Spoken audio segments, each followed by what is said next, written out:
શત્રુપા રાણીને વરદાન આપેલું કે હું તમારે ત્યાં પુત્ર રૂપે અવતરીશ અને મારું ઈશ્વર રૂપ તમને દેખાશે.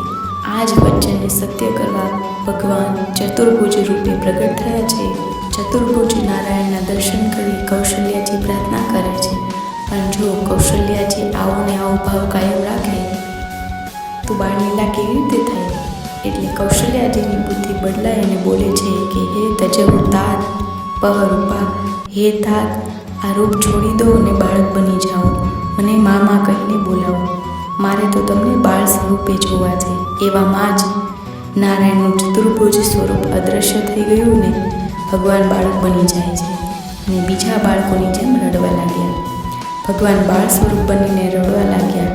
રડવાનો અવાજ સાંભળીને દાસીઓ દોડી આવી અને આવીને જુએ છે ત્યાં તો કૌશલ્યાજીના ગોદમાં સુંદર બાળક હતું.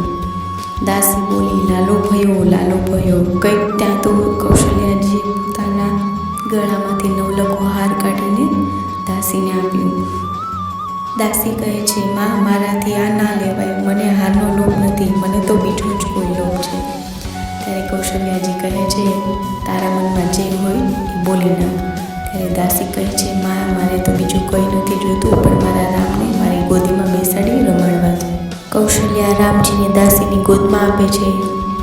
દાસીને બ્રહ્મ સંબંધ થયો, એની ગાંઠો છૂટી ગઈ અને આઠે કોઠે આનંદ થઈ.